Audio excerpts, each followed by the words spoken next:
Hey guys, it's Jake here with eTrailer. Today we've got a 2024 Ford Bronco, and we're going to be taking a look at, and I'm going to show you how to install the Redarc Tow Pro Liberty Brake Controller. The Redarc Tow Pro Liberty Brake Controller is pretty sweet when it comes to vehicles that are capable of off-roading. They work great in other vehicles, just your daily drivers, but they especially shine in these because of their small size and usability. This is what it's going to look like when it's installed. We do have the added decorative bezel around it, which I highly recommend for the Ford Bronco because it fits perfectly in this spot. This spot here has your mirror controls on it, and this spot over here is completely blank. And when your arm is rested on the center console here, you can reach this with ease to be able to hit the manual override. The way that this brake controller is going to differ from others is obviously you're not going to have that big bulky box that is mounted up on your dash somewhere. The footwell of the Bronco is a little bit bigger than that of maybe a Jeep's, but still not a ton of room to be able to mount up that brake controller, the traditional style. So this brake controller, the module itself, the computer that's going to do all the work, is actually going to be mounted up behind our dash, and this knob is going to be the only thing that you will see on the outside.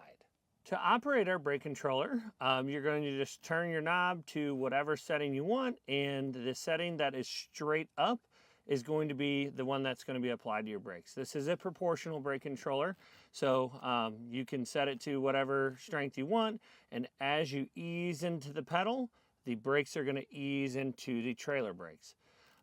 There's another version available. It's a Tow Pro Elite. That's going to be proportional and user mode. It'll have user mode, which is going to be for like if you're pulling like an off-road trailer or something like that, and you want the brakes to go, whatever power you have it set at, whether it's a 4 or a 5, you want that power to go immediately to the trailer brakes. Like if you're ascending down a hill or descending down a hill, that is where the Tow Pro Elite is going to come in handy. This one is just for pulling your standard trailers, or if you just need that proportional braking. The user mode is going to allow you to apply more brakes to the trailer while you're going down that hill. And what it does is, instead of being proportional to where it slowly sends that signal back to your trailer at the speed at which your vehicle is slowing, it's going to send that power immediately back to the trailer.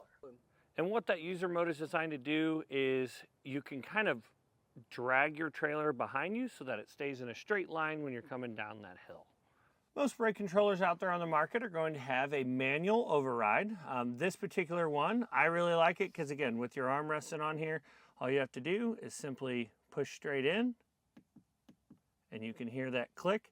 You just push in and hold as long as you want the brakes applied, and let go when you want them to let off. That override is going to really come in handy if you have to make an evasive maneuver or something like that, and you need more braking power on the trailer than you do on the vehicle, or vice versa. And I know a lot of people will try to help to correct a little bit of sway if you're having really bad winds or something by just tapping the emergency override. You can tap the brakes on it. It'll help straighten that trailer out behind you in the way you go down the road.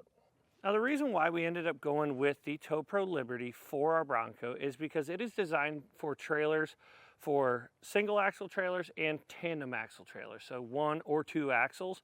The Tow Pro Elite is going to be for up to 3 axles, and then you're also going to have that user mode. But for us, this is going to be the perfect brake controller. It mounted up really nice and clean with that extra bezel in there. And I really like how it turned out, and the owner of this vehicle is going to be very happy when they're pulling their trailer down the road. Now that we've gone over some of those details, let's go ahead and show you how to get it installed. To begin our installation, you want to be over on the passenger side. We're going to take a T30 Torx bit and remove the 2 screws that are holding our grab handle in place.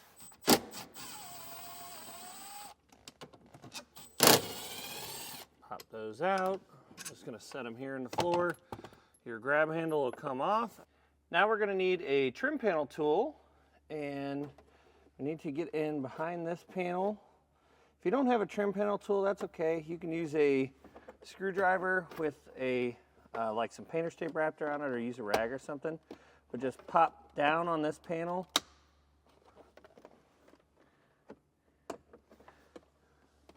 There's some clips in there. I believe there's 4 of them. So we'll just work. There we go.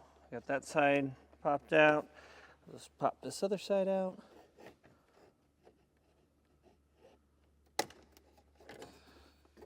Should be released now. Okay, so there's 2 clips.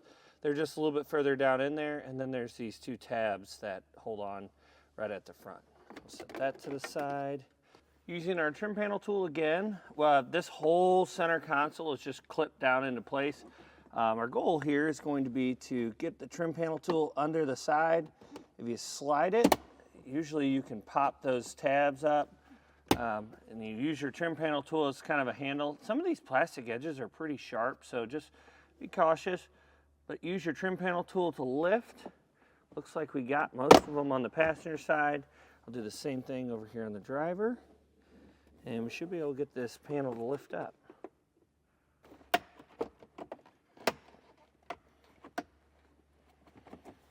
And what I'm going to do is I'm just going to put in accessory mode so that I can shift rearward.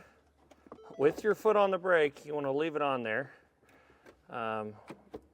Shift it all the way back, just enough so we can get this out of the way. We're going to spin this towards the driver's side.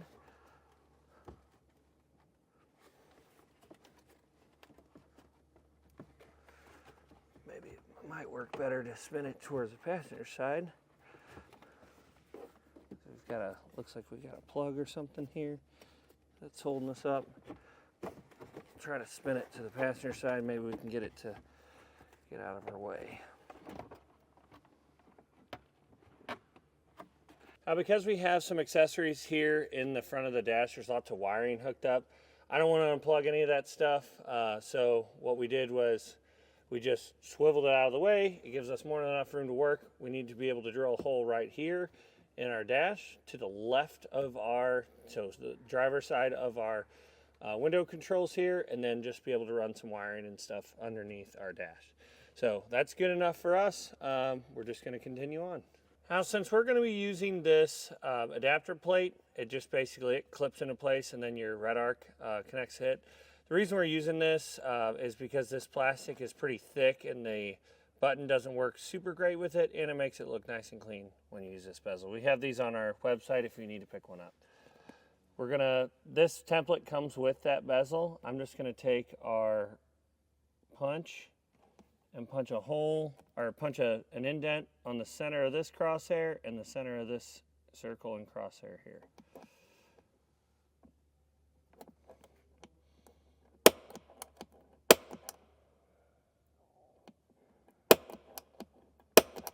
And when we take our template off, you can see those 2 holes.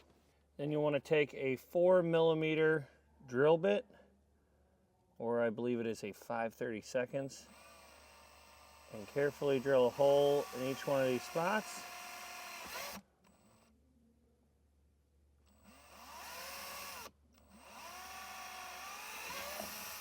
Now we're going to take a step bit drill bit, and I've marked out on the step bit where the 1-inch mark is, so that we know to stop once we get to that step. And we'll want to drill out the lower hole.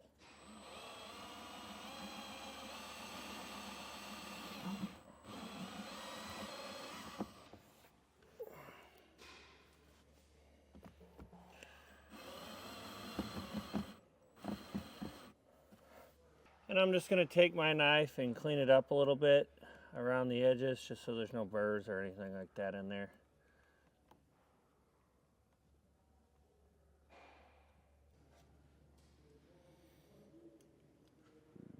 Now we need to assemble our brake controller, at least the switch portion of it. We'll take our bezel, slide it in place, and then we're going to take the nut. It's like a collar nut. We're going to slide that on, thread it into place. And you can see how or why we're using this, because that little fiber optic there that puts out the LED light that you see when you're using a brake controller is very, very short. So that's why the thicker plastic sometimes doesn't work. But luckily these bezels help out greatly. Let's take a pliers, just gently tighten this. You don't have to go crazy on it. Just till it's snug. And we'll take our little knob, make sure it's turned all the way to the left. We'll take our knob, we're going to put it on where it says 0. So line up the splines with the back of the little knob.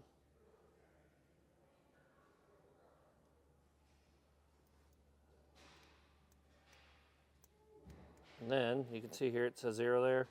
As you turn it up, it goes up to 10. As you turn it down, it goes down to 0. Now we can take the rear of our button. I'm going to slide it up inside the switch. What you're trying to line up here is this little LED fiber with that small hole on top. And then we'll take this collar nut, and thread it on. Grab a pair of pliers and we'll just gently tighten this until it feels snug. You don't want to go crazy on this because it's plastic components, but just enough to where the switch doesn't back out.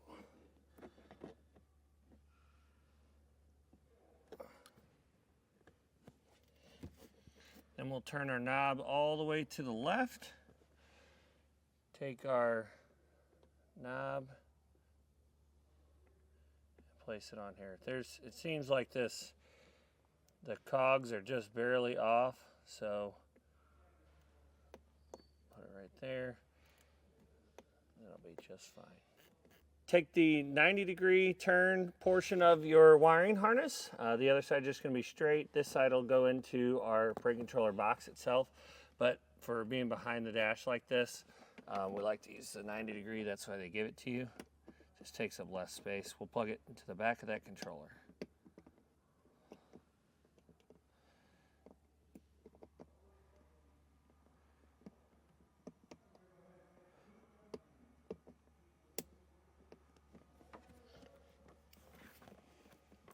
And we'll take the rest of this wire. I'm going to run it up this area, general area up here, and then we need to look for a good place for our brake controller module to go.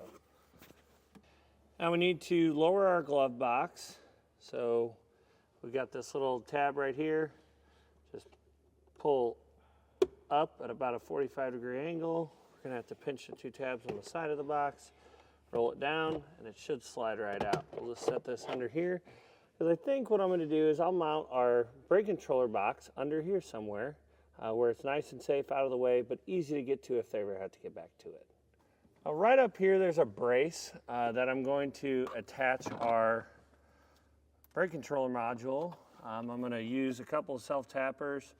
I'll get one started up here first, and then hold our brake controller up there and mount the other one to it. You just want to make sure there's nothing behind there, which there isn't. So go ahead and send that self-tapper through. The goal here with this location choice is we don't want the brake controller moving once it has known its location. So sometimes you can use zip ties and zip tie it really tight, but that's not a forever solution. So we'll just use a couple self-tappers.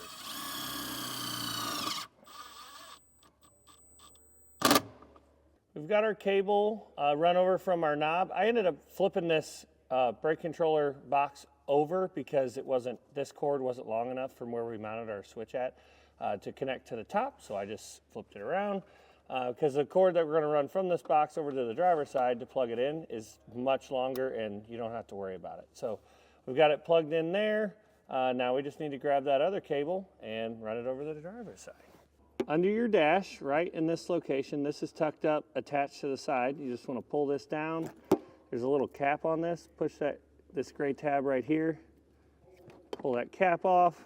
Take your vehicle-specific plug, connect that up, and now we'll take the Redarc end and run it over to the passenger side. Now, running the power wire over from the factory connector was a little difficult. You just kind of have to find an open spot big enough for the Redarc plug to fit through. Truthfully, if I had to do it again, I'd probably just cut all 4 wires, run the wires, and then splice them back together. But we were able to get it run through and then connect it into the top of our brake controller module. Now, all that's left to do is we'll put our vehicle back together, and then we can test it out and make sure everything's working properly. Now what we need to do is you need to connect up to your trailer that has brakes on it, and we're going to drive around, and you need to hit the brakes about 10 or 15 times. And essentially this light down here, it's a blue and green blinking light. We're going to drive around, and the system itself is sensing the inertia and orientating the brake box that's under our dash, that red box we mounted up, to the orientation of the vehicle and how it's mounted up. So it's just kind of learning its position right now. Once this is either solid green or solid blue, then we know that the process of getting our system in place is done, and then we're good to tow our trailer.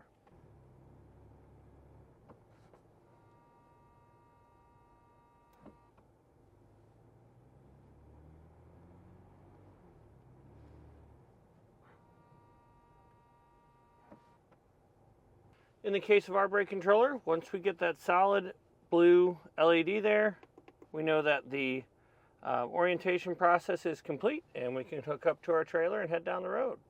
Well guys, hopefully this video helped you decide whether or not the Redarc Tow Pro Liberty brake controller is right for you in your 2024 Ford Bronco.